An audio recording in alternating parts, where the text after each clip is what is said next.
Part 3. This will be a quick video just to do the function curve and correct it. So let's play it again. Let me make sure I can see from 1 to 24.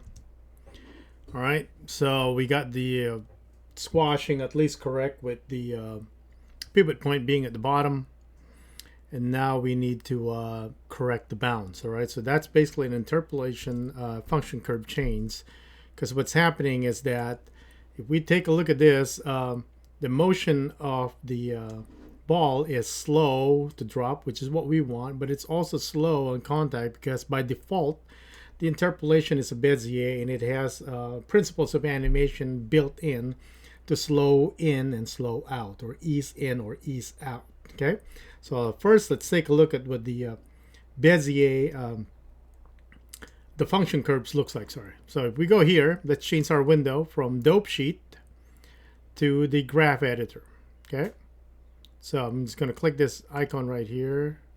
We also have a video, by the way, animation of function curves, that's posted on your weekly video lesson. You might want to check that out first before you dive into this. All right, graph editor. All right, let's select the ball, and as you can see here, we have our XYZ right there. What we want is the location Z, okay? And it's being displayed here, so I'm just going to press dot on the keyboard, okay? And then it will kind of show you here what that kind of looks like. So let's select all of these keys, by the way. And then I'm going to press dot right there after selecting all the keys, so we get the height, okay? Dot on the numpad, or view, what was that? Yeah, frame selected right there. Okay, so let's see here. Pressing home on the keyboard will do that as well. So we only care about the z-axis. Okay, so when we're on the z-axis, we need to fix the function curve here. So what we're seeing is we have this slow curvature, and then when it hits the ground right here, it's also slow. It's slow going up and slow going up, right here. So if I look at my annotation right here, what we're seeing right now is kind of like this. That is flat, of course. That's just my bad drawing right there with the annotation.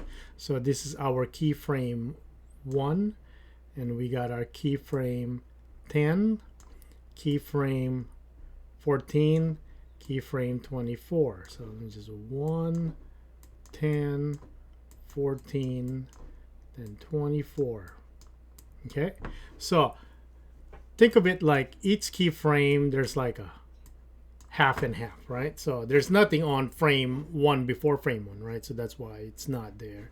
Nothing on frame 24. So what happens after the keyframe? So there's this activity right here. So right now the function curve here is slow, so that's why you get a slow drop right there. It's not a quick one.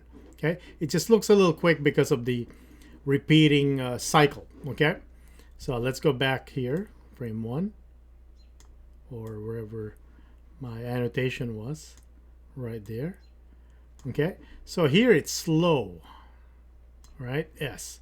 And what happens here is that before it touches the ground, okay, right here, it's also slow. When it goes back up, it's slow. And then before it hits 24, it's slow also. So hence we get to see a really bad looking bounce. There you go. So if we change the function curve right here from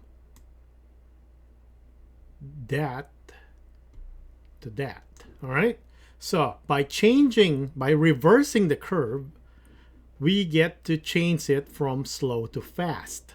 So that's 1 again, this is 10, that's 14, and that's 24, right? So we get slow.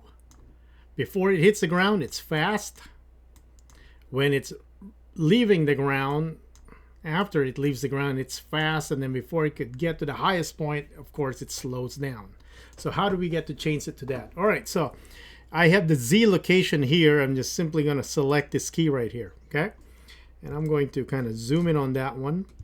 What it is that you get two handles for this one. If I click one of the handle and press G, we get this seesaw connected one. It's the same thing on this. So I'm sorry, that one.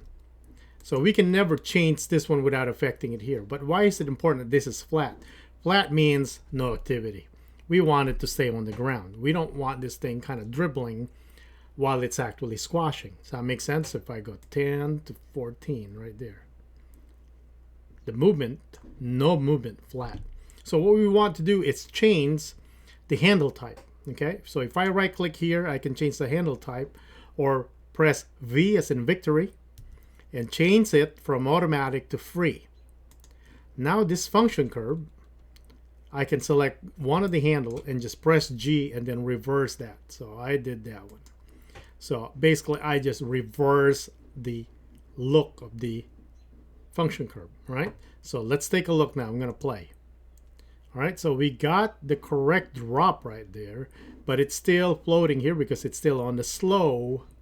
Okay, so if I select that one, right click, change the handle to free, do the exact same thing. Oh, sorry, I missed it. So click it and press G. All right, of course you can go up like this, so that will give it a little bit more, you know, you get more bounds than the terminal velocity here. So let's take a look. All right, so now we got the correct bounds for it. Okay, so we just simply change the function curve, okay, to fast by reversing the curvature, and we got our bounds correct. Okay, and you can actually mess with this a little bit more if you want it to kind of slightly go slower. So if I go GX right here, so I go like that, I taper that a bit, change its, okay, there you go. So, and then you can get all sorts of personality for this. Like I said, we do have the video on animation interpolation and handle type. It's posted on your weekly video lesson, and that should you know, show you what linear and constant interpolations will be. Okay, so to submit your homework at this point, all you have to do is make sure that all the bells and whistles for Eevee are on. Make sure all your lights and cameras are on. Okay, I might want to change my camera just a little bit here. Sorry. Here, I'm going to, I don't want too much floor right there. I might want to, okay, so right there, I think. Let me see. Okay, and then make sure ambient occlusion, bloom, surface screen reflection, shadows, turn on high bit depth, select the light. So I'm going to click light right here. Make sure you go to its property here on the light, and shadow, make sure you click on contact shadow, make sure that thing is on. Just leave all this, you know, it's bouncing so quick, it shouldn't be an issue. Area, contact shadow, so that would be, let me see here, on the ground. I probably don't want contact shadow on the first one, I just want it on the last one. Okay, the main light, the window from here. All the bounce light, yeah, we don't have to worry about that. Let me hit play. There it is, it's happening. All right, and then I need to go to my output section. We're just rendering something vertical, so it's, you know, if you want this on Instagram, you might want to not make this too high. So I'm gonna go maybe 1720. Not necessarily square aspect, but maybe we want more, you know, length in there. Or we can go 1080 by 1080 square. We cut off that one, so let me, oh, sorry, this one.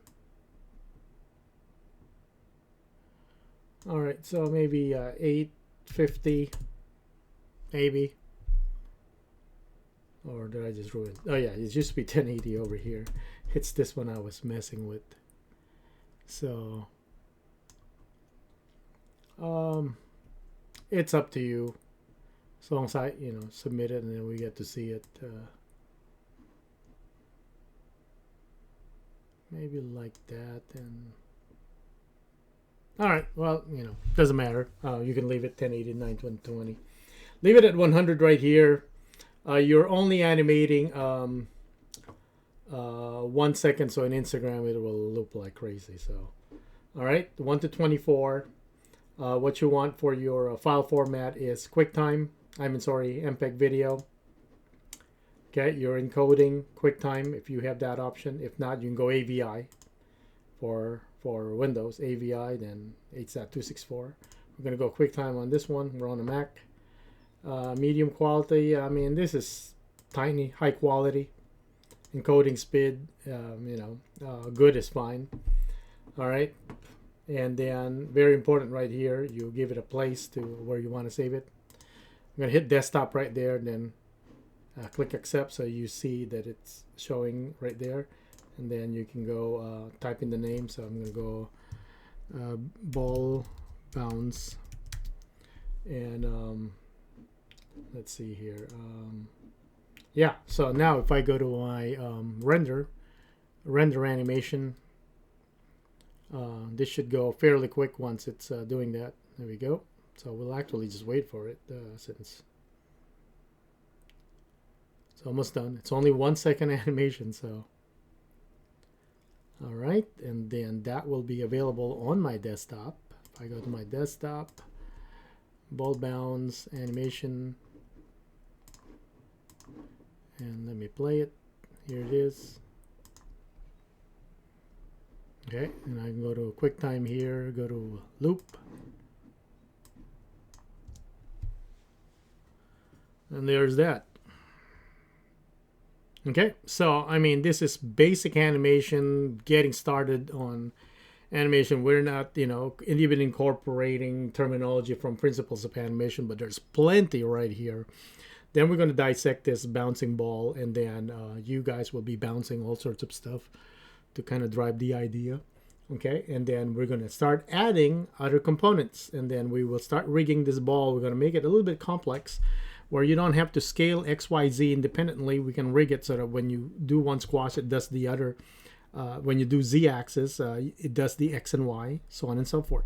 Okay, and then we're going to learn about parenting, all sorts of stuff. So beginning of the animation lesson, and that will do it.